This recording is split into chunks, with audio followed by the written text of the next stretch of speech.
Hi, in this video I'm going to show you how I created the scallop frame shapes that you can see on the screen. Somebody asked me to show you how. So I'm going to come over here and click on the circle icon and select it, and I'm going to hold down the control key on my keyboard and drag out a circle, and then I'm going to use the select icon up here to select the circle. I'm going to come up to the top of my page and you can see the width and the height, and I'm set here in inches. You've seen me do this before. You can choose any one of these. You can have centimetres, millimetres, points, pixels, but I'm in inches for this. And I'm going to make sure the padlock is locked. If yours is open like that, click once and it will lock it. I'm going to highlight the text, the number in the width, and I'm just going to type 1 on my keyboard and click enter. And because the padlock's locked, because I put 1 inch in the width, it's made the height 1 inch. So we've got a 1 inch circle. While that circle's selected, I'm going to right click and choose duplicate, and it's put a duplicate directly on the top. And just to show you, I'm just going to right click on here and right click on here, and you'll see I've got 2. Okay, now this top one's selected. I'm going to come back up here, and again I'm going to highlight the width and I'm going to type in 0.75 and hit enter. So I've now got a 1 inch circle at the back and a 3/4 of an inch circle here in a different colour. You don't have to change these colours, I'm just showing you this for the video. I'm going to drag an imaginary box around both. I'm going to come up here to my align tool, and I'm going to centre vertically and horizontally, and they're both now selected and centred. While they're all selected, I'm going to go to path, combine, and you'll know it's worked because you'll see that it changes like this. And one thing I would say is make sure that when you draw your circle at the beginning, you've got a fill and a stroke on here. It doesn't matter what colour, so long as you've got something filled and with a stroke. And if you haven't, you just right click and you choose black would be best, or you could choose another colour, but it doesn't matter. Mine's gone pink because it was the pink one that was on the top. So just while I'm here, I'm going to duplicate this and move it over here because I'm going to use it again in a few minutes. So I'm just going to duplicate it a few times.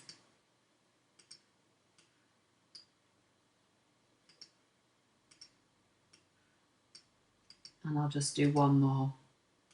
So I've got some spares there. Okay, so we're going to work with this circle. So while it's selected, we go to Edit, Clone, Create Tile Clones. And if you've watched any of my other videos, you'll have seen this box before. Before we do anything, I'm going to hit Reset. Basically what we want, under Symmetry, we want P1 Simple Translation. Under Shift, again Shift X in column, we want -100 because we're going to be working with a circle shape as well as the circle that's on screen. So whenever you want to create a circle of shapes, you have to have a minus here, -100. We don't need anything in scale, and then rotation. Now, I want my scallop circle to have 10 scallops. So I'm going to change the rows to 1, and I'm going to make the column 10. Now a circle is 360 degrees, and because I want 10 scallops, I have to divide that number into 360. So 10 into 360 is 36, and on the rotation tab here, under angle, column, we need to type 36 and hit enter on the keyboard. Then I'm going to click on this circle again, and that will expose the cross in the middle. And I'm going to hold the control key down on my keyboard, and while the cross is red, I'm going to click on it and I'm going to drag it down. And by holding the control key down, it brings it down in a straight line. I can't tell you how far to bring this down. This bit's trial and error, but you'll see in a minute how easy it is if we don't get it right. In fact, I'll bring it down quite far. Right, while that's all still like that and the cross is there, I'm going to click create.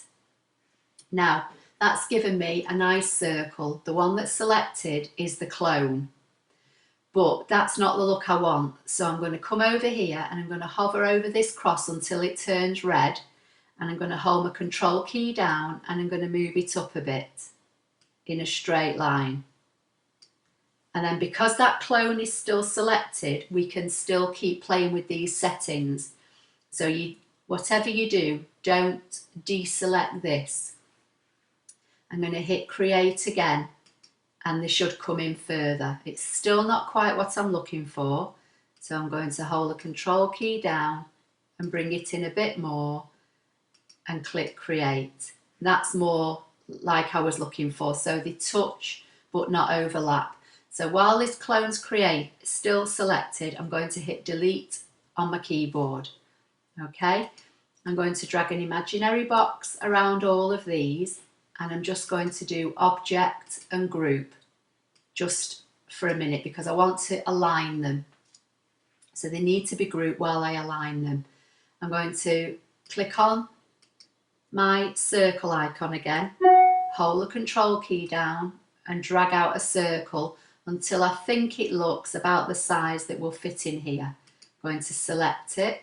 Now, again, I'm just going to change the colour, but this is only purely and simply for the screen for the video so you can see it.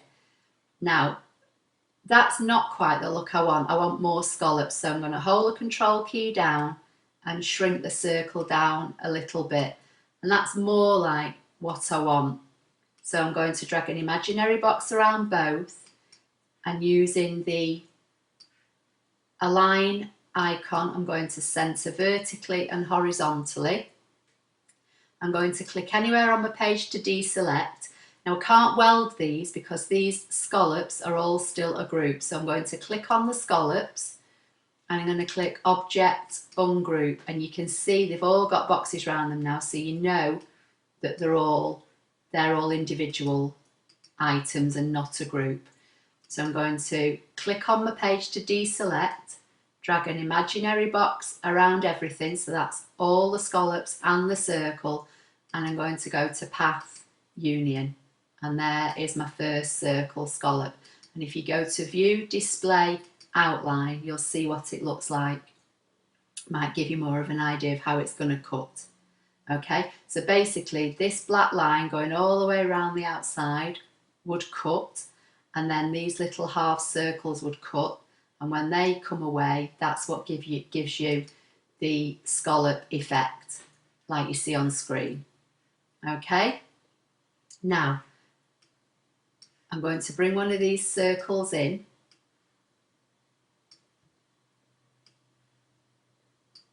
and we're going to make a square. So what we're going to do now is hit reset to put all the numbers we just typed in back to 0. So for a square, we want P1 simple translation. We don't want anything on shift. We don't want anything on scale, and we don't want anything on rotate. And then the others you don't need to worry about.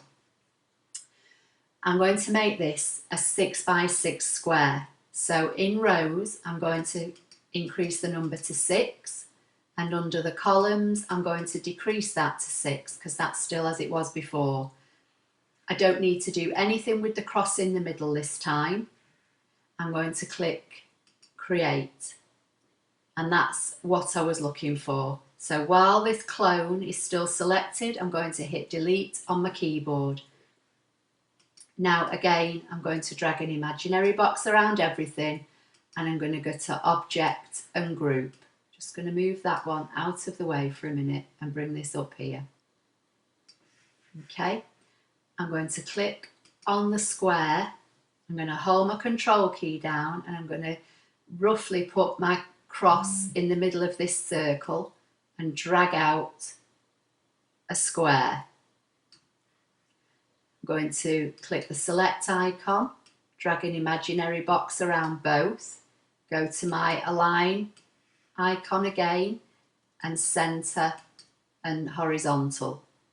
Then I'm going to click anywhere to deselect on the page, Click on the circles because I made them a group and it won't weld if they're a group. Object, ungroup, you can see they've all selected. Click somewhere on the page to deselect and drag an imaginary box around everything. While everything's selected, go to Path and Union. And there's my square. I'm just going to hold my control key down and resize that down a bit just for the video. Okay, so that's that one. I'm going to bring one of these circles in again.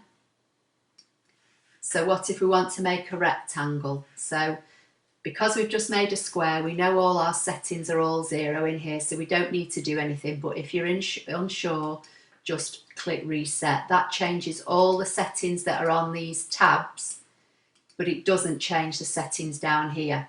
So if I want to make a rectangle this time, I want 4 rows and 6 columns, and click create. And that's the look I want. So while the clone's selected, I'm going to hit delete. You don't have to group these. I'm going to click on the rectangle icon. If you're confident in dragging out a shape and you think you can center it by eye, then you don't need to. You can just position it like that. But if you're unsure, just select them all. Object, group, bring your rectangle in, select both, align vertically and horizontally. There you go. Select the scallops, object, ungroup, select everything. Now it's going a bit slow because I've got a lot of shapes to work with here, and it's got lots of memory that it's remembering from these. So path, union, and there's another one. Okay, let's try something different. So we'll bring in another circle. Okay, so I've just cleared the others off the screen just to give me a little bit more room, and I've got my circle here. While it's selected, I'm going to come back to my clone box and I'm going to change this to 6 and this to 1 and click create, and that's given me a straight line. I'm going to delete this clone, and then I'm going to drag an imaginary box around these, and I'm going to go to object and group. While they're selected, I'm going to click on them one more time to get the rotate handles, and I'm just going to rotate them slightly. Then I'm going to right click and hit duplicate, and then I'm going to use the flip horizontal, and then using the arrow on my keyboard I'm going to bring this duplicate over. But what I'm going to do, I'm just going to colour it first, just so you can see it better on screen. And then I'm going to keep using the arrows on my keyboard until these top 2 circles line up. And you can see when they don't. Okay.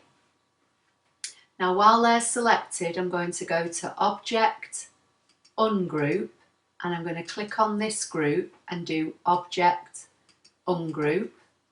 So these are all now individual circles. And I've only changed this colour so that you can see them on screen. I'm going to select one of the bottom ones and right click and hit duplicate. And that's put the duplicate directly on the top, and using the right arrows on my keyboard I'm going to move the duplicate over until it just meets this one. I don't want it necessarily to overlap. Okay, then I'm going to select it and right click and duplicate and use the right arrow on my keyboard again and scoot that one over. Now I may have to just move this one back a fraction to get these in. Okay, that looks about right.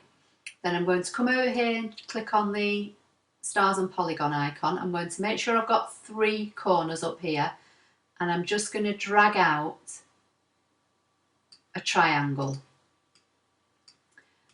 I'm just going to select these and I'm going to group them just for a minute.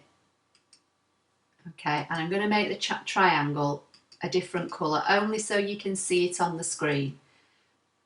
And I want to drag this triangle out until this bottom line is about in the middle of these, and then I'm going to drag it up, something like that.